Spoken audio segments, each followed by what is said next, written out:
സംസ്ഥാനത്തിന് SSK ഫണ്ടിന്റെ ആദ്യ ഗഡു നൽകി കേന്ദ്രം 92.14 കോടി രൂപയാണ് നൽകിയത്. രണ്ടാം ഗഡു ഉടൻ ലഭിക്കും. വിവരങ്ങളുമായി തിരുവനന്തപുരത്ത് നിന്ന് ദിസ്ന സുരേഷ് ചേരുന്നു. ദിസ്ന, സർവശിക്ഷ കേരൾ ഫണ്ടിന്റെ ആദ്യ ഗഡുവാണ് ഇപ്പോൾ ലഭിച്ചിരിക്കുന്നത്. 92.14 കോടി രൂപയാണ് ലഭിച്ചത്. PM ശ്രീയിൽ സംസ്ഥാന സർക്കാർ ഒപ്പിട്ടത് കൊണ്ടല്ലേ ഈ തുക അനുവദിക്കപ്പെട്ടത്, ലഭിച്ചത്?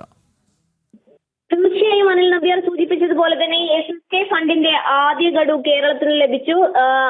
92.41 കോടി രൂപയാണ് കേരളത്തിന് ലഭിച്ചത്. നമുക്കറിയാം, ഈ SSK ഫണ്ടുമായി ബന്ധപ്പെട്ട വലിയ രീതിയിലുള്ള വിവാദങ്ങളൊക്കെ തന്നെ ഉയർന്നു വരുന്ന ഒരു സാഹചര്യം ഉണ്ടായിരുന്നു. അതിന് പിന്നാലെയാണ് ഇത്തരത്തിൽ കേന്ദ്രത്തിന്റെ സഹായം ഉണ്ടായിരിക്കുന്നത് എന്ന് തന്നെയാണ് നമുക്ക് പറയാൻ സാധിക്കുന്നത്.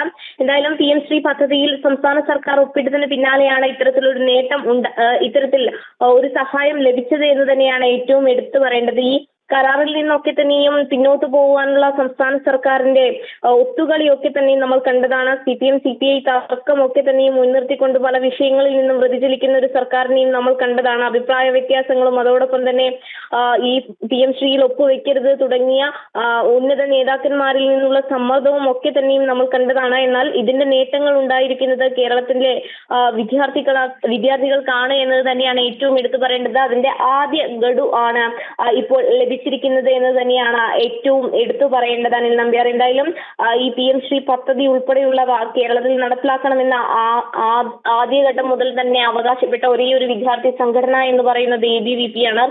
ABVP എന്ന വിദ്യാർത്ഥി സംഘടനയുടെ ഏറ്റവും വലിയ നേട്ടമായി തന്നെയാണ് ഇത് കാണേണ്ടത്. ഇതുകൊണ്ടാണ് സാധാരണക്കാരായ വിദ്യാർത്ഥികൾക്ക് ഇതിന്റെ ഗുണം ഇതുപോലെ ലഭ്യമായത് എന്നത് തന്നെയാണ് ഏറ്റവും എടുത്തു പറയേണ്ടത് അനിൽ നമ്പ്യാർ. എന്തായാലും SSK ഫണ്ടിന്റെ ആദ്യ ഗഡു കേരളത്തിന് ലഭിച്ചിരിക്കുന്നു. 92.41 കോടി രൂപയാണ് കേരളത്തിന് ഇപ്പോൾ കിട്ടിയിരിക്കുന്നത്. എന്തായാലും വിദ്യാഭ്യാസ മന്ത്രിയുടെ ഉൾപ്പെടെയുള്ളവരുടെ പ്രതികരണങ്ങൾ നമ്മൾ തേടിയിരുന്നു. പക്ഷേ നാളെ അത്തരത്തിലൊരു പ്രതികരണം ഉണ്ടാവുമെന്നത് തന്നെയാണ് നമുക്ക് അറിയാൻ സാധിച്ചിട്ടുള്ളത് അനിൽ നമ്പ്യാർ.